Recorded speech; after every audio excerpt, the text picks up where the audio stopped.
Selamat pagi sahabat Saroha yang dikasihi Tuhan kita.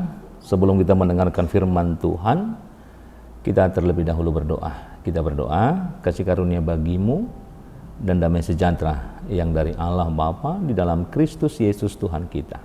Amin.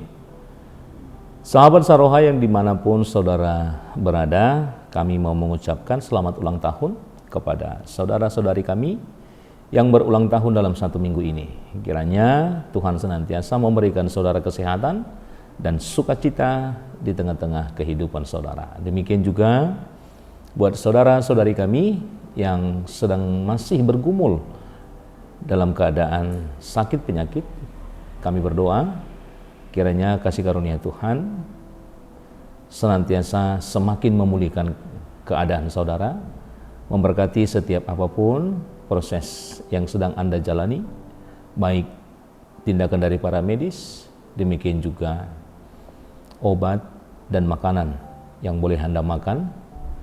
Semoga semakin memulihkan keadaan saudara untuk kedepannya. Demikian juga buat saudara-saudari kami yang saat ini sedang berjuang menghadapi bencana alam, saudara kami yang ada di Tapanuli Tengah, Tapanuli Selatan, dan juga Tapanuli Utara. Doa kami, kiranya Tuhan menguatkan saudara kami untuk melalui ini semuanya, dan senantiasalah berpengharapan bahwa Tuhan akan memulihkan keadaan saudara dan senantiasa menjauhkan saudara dari segala penyakit, dan tentunya akan memberikan saudara sukacita untuk hari ke depan. Tuhan Yesus memberkati. Sahabat Saroha, firman Tuhan yang menjadi nats renungan kita tertulis di dalam Wahyu pasal yang ketiga ayat 20. Demikian firman Tuhan. Lihat, aku berdiri di muka pintu dan mengetok. Jikalau ada orang yang mendengar suaraku dan membukakan pintu, aku akan masuk mendapatkannya, dan aku akan makan bersama-sama dengan dia, dan ia bersama-sama dengan aku. Sahabat Saroha, seruan nats ini adalah seruan kepada jemaat yang ada di Laodikia, yang tentunya memiliki sikap yang suam-suam kuku akan iman percaya mereka. Tetapi nats ini bukan hanya keseruan kepada jemaat yang ada di Laodikia, tetapi seruan ini juga sampai kepada kita sebagai orang yang percaya pada hari ini. Bagaimana juga kita sampai saat ini banyak orang-orang yang mengatakan dirinya sebagai orang yang percaya, tetapi masih memiliki sikap yang sama seperti yang dilakukan oleh jemaat yang ada di Laodikia, yaitu memiliki sikap yang tentunya memiliki sikap yang suam-suam kuku, atau bisa kita katakan membiarkan sebuah hubungan yang dingin antara dirinya dengan Tuhan.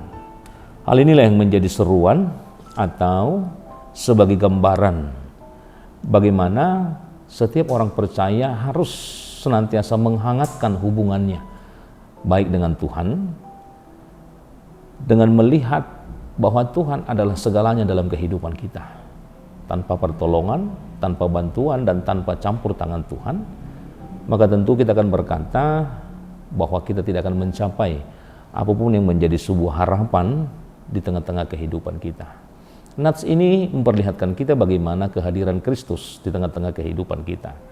Dia mengatakan di dalam ayat kita, Kristus berdiri di luar, dan juga lihat aku berdiri di muka pintu. Artinya apa? Tuhan senantiasa melihat hati dan kehidupan kita. Siapa di antara kita sebagai orang percaya yang bersiap mau menerima Yesus masuk ke dalam hati, dalam kehidupan kita, supaya Kristus yang tentunya berkuasa sebagai pemilik yang mengarahkan atau yang memusatkan kehidupan kita berjalan melakukan apa yang Tuhan kehendaki di tengah-tengah kehidupan kita. Banyak orang juga dalam kehidupannya sebagai orang Kristen senantiasa menutup diri dan tidak membuka diri untuk menerima Kristus sebagai otoritas penuh, sebagai pemilik kehidupan kita.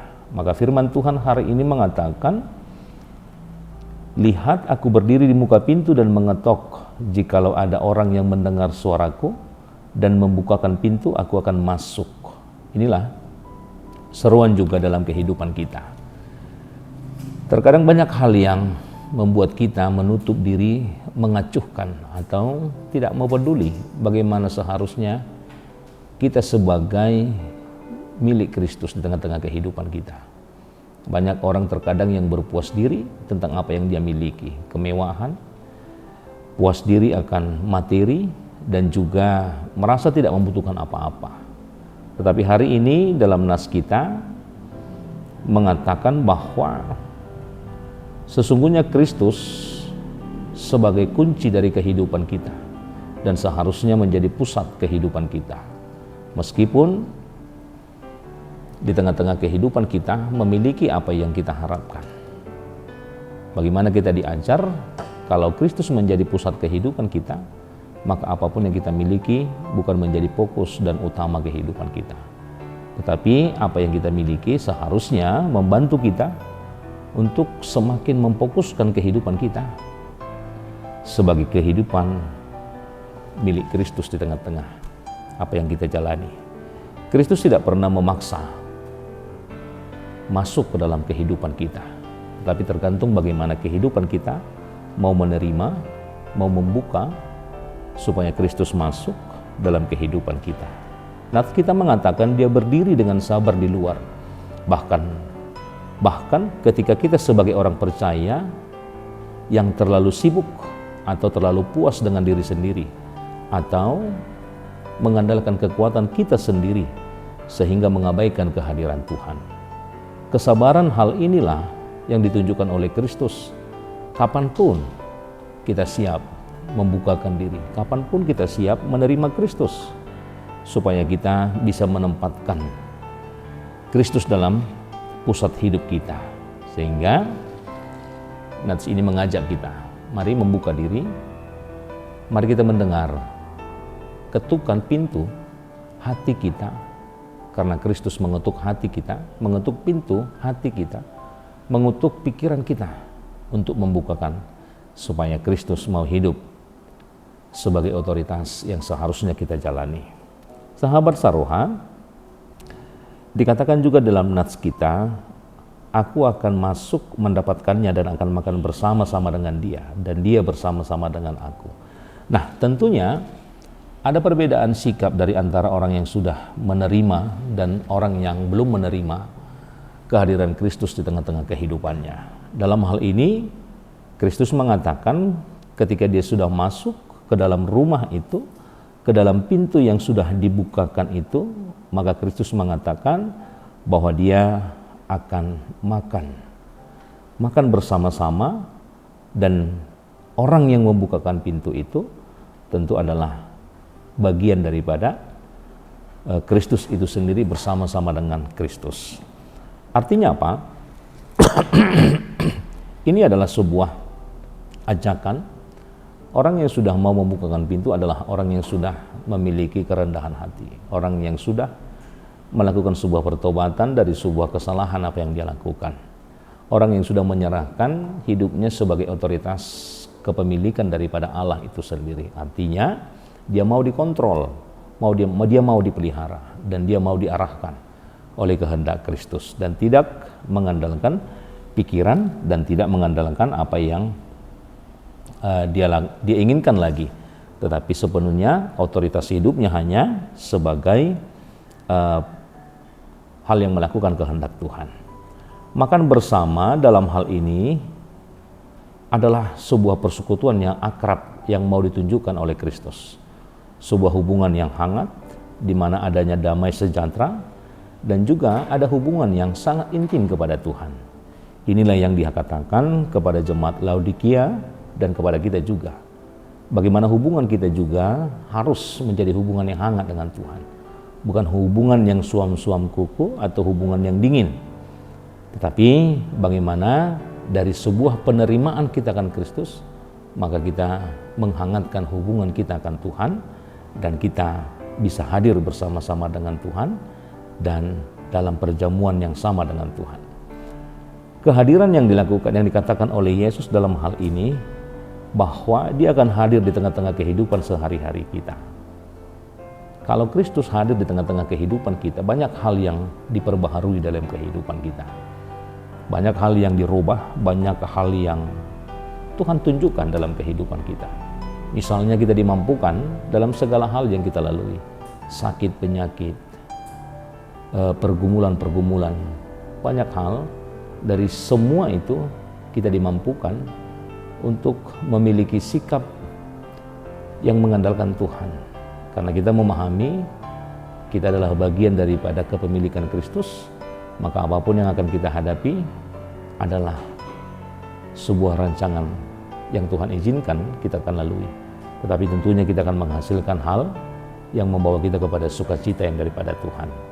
Inilah sebuah ajakan kepada kita.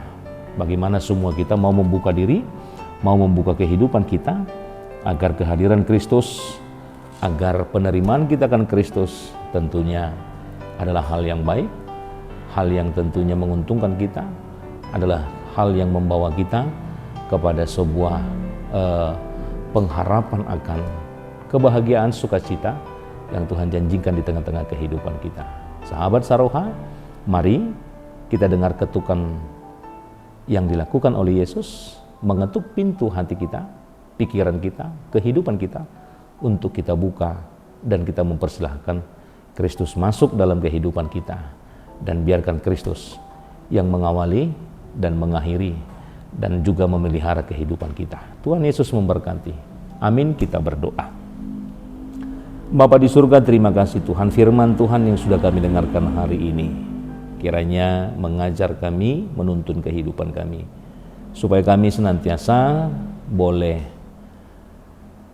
Tuhan perbaharui dalam segala keseharian kehidupan kami. Tuhan yang menopang segala perjalanan kehidupan kami, agar kami mampu untuk mendengar setiap firman Tuhan, kehendak Tuhan yang akan kami lakukan dalam kehidupan kami.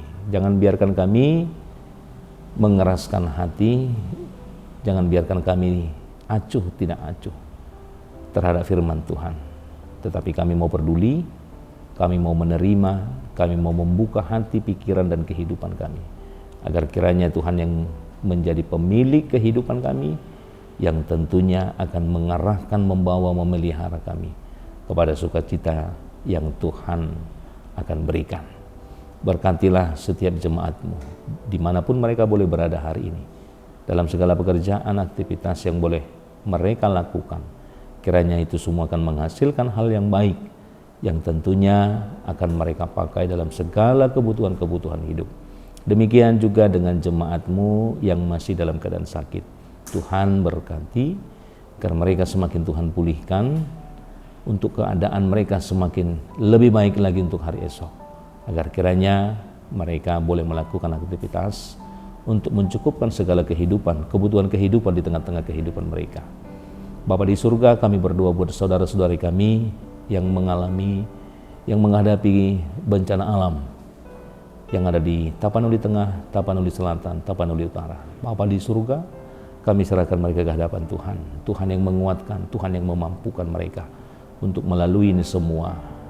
Kiranya mereka senantiasa berpengharapan akan Tuhan, bahwa Tuhan mampu untuk memulihkan keadaan mereka dan memberikan sukacita ke depan untuk kehidupan mereka. Jauhkan mereka dari segala penyakit, tetapi Tuhan senantiasa mencukupkan apapun yang menjadi kebutuhan mereka hari ini.